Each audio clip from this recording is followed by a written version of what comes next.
ఇప్పుడు మీలో ఆలోచనలు కానీ ఇలాంటి కార్యక్రమం ద్వారా ఏం చేస్తే ఇంకా బాగుంటుందో మీరు కూడా మీ ఆలోచనలు చెప్పండి, అవి కూడా తీసుకుంటామని చెప్పి తెలియజేసుకుంటూ ఇప్పుడు క్వశ్చన్ అండ్ ఆన్సర్స్. స్వాగతం పలుకుతామని మనకందరికి సెక్యూరిటీ సునక్ మహారాజ్. సార్ ధన్యవాదాలండి. ఆంధ్రప్రదేశ్ ముఖ్యమంత్రి నారా చంద్రబాబు నాయుడు గారికి నా పక్షాన నా కుటుంబ పక్షాన ధన్యవాదాలు సార్. మరి నేను కోరుకున్న నా ఆశ, మొదటి ఆశ మిమ్ములను, లోకేష్ గారిని, కళ్యాణి గారిని అసెంబ్లీలో చూడాలని నా కళ్ళు 1000 కళ్ళతో ఎదురు చూశాను సార్. నా కోరిక నెరవేరింది, చాలా సంతోషంగా ఉన్నాను. అదేవిధంగా మీరు ఎన్నికల్లో ప్రకటన చేసిన రీతిగా మరి ఈరోజు పెన్షన్ల కార్యక్రమం మరి తాడేపల్లి మండలం పెనుమాక గ్రామంలో చాలా పండుగ వాతావరణం మేము చూస్తుంటే ఎంత పండుగ ఉందంటే ఆనందంగా ఉంది సార్. మీరు పెంచినటువంటి పెన్షన్లు గత ప్రభుత్వము మరి మీరు మాకు మా బాబు సాధారణ బాబు మరి ఆ పిల్లోడికి సరిగ్గా మైండ్ ఉండదు బాబు. అయితే 2018లో మీరు ఎన్నిక చేశారు సార్ పెన్షన్ బాబుకి 3000. అదే పెన్షన్ ని అసలు మరి గడిచిన ప్రభుత్వం రూపాయి కూడా పెంచలేదు, అదే విధంగా ఉంది. అయితే ఇప్పుడు మీరు వచ్చి దానిని 6000 చేశారు, దాన్ని మాకెంతో సంతోషంగా ఉంది సార్. అదే విధంగా మరి గడిచిన ఏప్రిల్ మరి మే జూన్ నెలలో మరి వితంతులకు మరి వీళ్ళకి వృద్ధులకు మీరు ఇచ్చేటువంటి పెన్షన్ 4000 ప్లస్ నెలకొక 1000 చొప్పున 3000 7000 రూపాయలు ఇస్తున్నారు. చాలా సంతోషం సార్.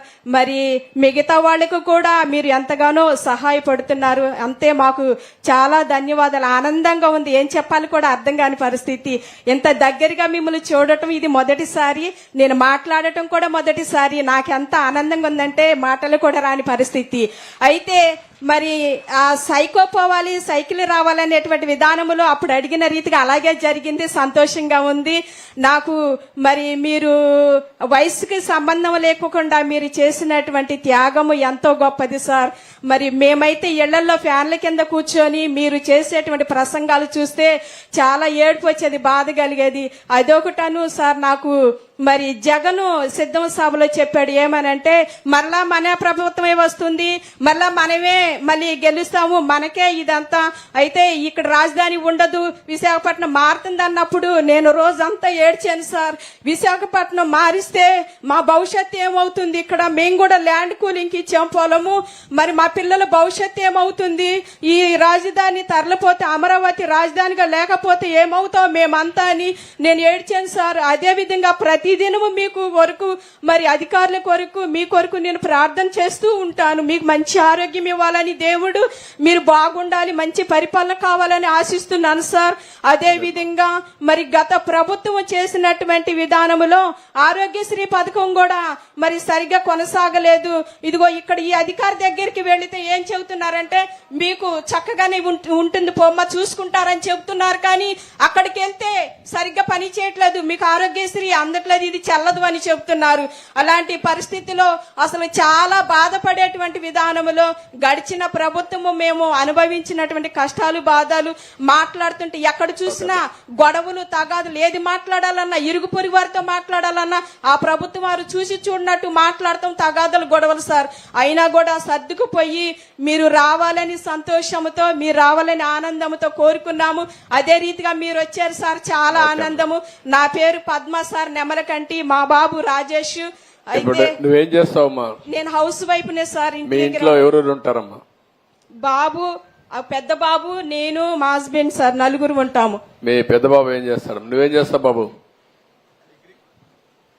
డిగ్రీ కంప్లీట్ అయింది సార్. ఏం చేస్తున్నావు ఇప్పుడు?